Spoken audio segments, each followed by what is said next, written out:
thanks for watching. Go listen to it if you haven't already, and I'll see you beautiful people next payday. So, how do I make tasty jams? Well, we're gonna figure that out today.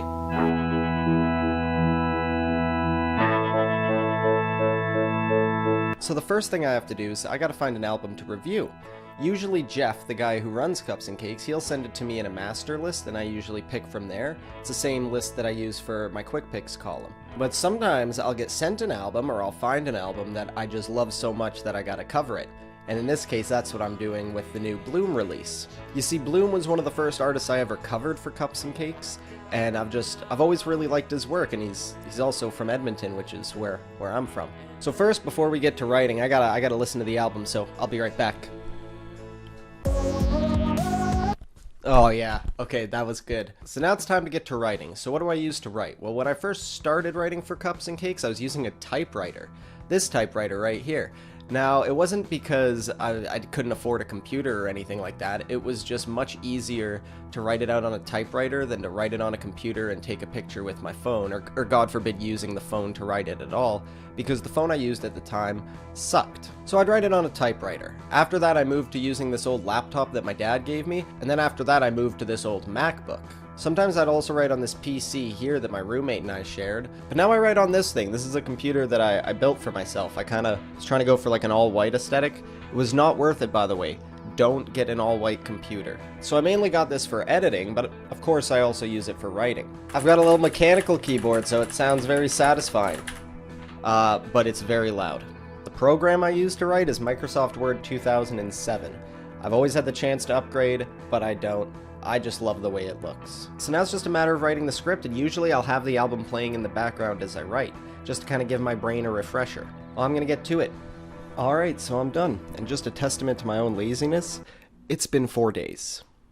And now that the video's due tomorrow, I really gotta get on finishing it. So now it's time to shoot the thing. So what do I use to shoot tasty jams? So between episodes 1 and 11, I used this little guy here, the Canon SX620HS. Shoots in full HD, but it didn't really have a lot of exposure options and it doesn't have a lot of depth of field. Between episodes 11 and 20 I used this thing, Canon T3. Now this thing's really nice, but the autofocus with the video is abysmal. So a lot of the time I ended up being out of focus in a few videos. That's actually how I can tell that I'm using this. So I wanted something that had the manual exposure of the T3, but had the easy to use settings of the SX620. And the camera I ended up getting is the one you're seeing now, the Canon 600D, also called the T3i. It's my dream camera. I've wanted one since I was a little kid, and now that I finally got it, let me tell you, it's well worth the wait, and I should have bought it earlier. Not that cameras are terribly important, but it's just you want something that can shoot full HD with manual settings. So now I just gotta get dressed up in my Cups and Cakes attire, and then we'll head out and go shoot the video. Alright, so here we are at the filming location. So I was thinking for so long, where am I gonna film this? And then it came to me, why don't I just film at the first place I ever filmed Tasty Jams? You can tell from that tree right there. What I really like about this spot is its location. It's right at the crossroads between a grass path, a paved path, and a dirt path. And here's something I totally forgot to mention before, what I'm using to record the audio. So when I said cameras aren't all that important, it's because the most important thing you want with a video is its audio and its light. Now, unfortunately, when I filmed the first episode of Tasty Jams, I actually have the sun facing right up there. And overall, it would just look better if the sun was behind the camera facing towards me, because it'd be, you know, like a light. But with audio, what I bought right here is a Zoom H1N. It kind of looks like this. It's got a couple buttons. You can plug a microphone and a headset in the side. And of course, I'm still learning. You know, there's a few videos where I'm talking like this, and then there's a few videos where I talk like this. It's kind of hard to find that middle ground because I'm not really looking at the register as I'm making the video. I also try to make sure it's flipped over towards me so you don't see the screen in the video. And so to demonstrate how important audio is, if I wasn't using this microphone, this is what my voice would sound like, and you can already tell it's not nearly as appealing as it is if I use this microphone. So now it's all just a matter of filming the video. I took photos of the script that I wrote from my computer onto my phone here, and it's basically just kind of like I read it off here, I talk, read it, talk. A lot of the times I fuck up and you'll see a jump cut like you did just there. So for your viewing entertainment, here's a series of outtakes from this very video. Welcome to the 27th episode of Tasty Jams. It's an album that's ripe with ambience and it's almost like a psychedelic hard rock. It's an album that's ripe with ambience and psychedelia. Oh my god. But it has...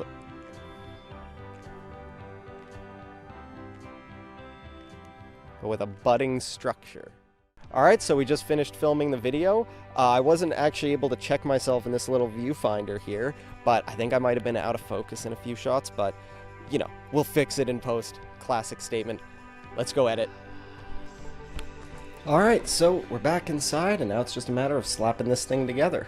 So what I use to edit is Sony Vegas Pro 17. I've been using Sony Vegas for about a decade now, and I'm just really used to the way that it works. I've tried using Premiere, but it's a fucking mess to me. It's like trying to learn how to walk again, and I don't really have the patience to stick through with that. And as for the thumbnail, I just put that together in Adobe Photoshop. So here's a quick little time lapse of me putting together the video. You can see that it's relatively simple with its editing process. It's just synced up audio, graphics, and, you know, sound effects and stuff. And here's an interesting fact. Every time that I'm filming outside and you hear those birds, it's actually a sound effect. This sound effect right here. I just kind of added it to add a bit of ambience to the whole thing. Alright, so I'm done editing. The video just finished rendering, and now it's just a matter of uploading it and making the thumbnail. But I won't put you through all that. It's just boring technical stuff. So that's how I make an episode of Tasty Jams from front to back. Thanks for sticking through all the way if you did. I really appreciate that.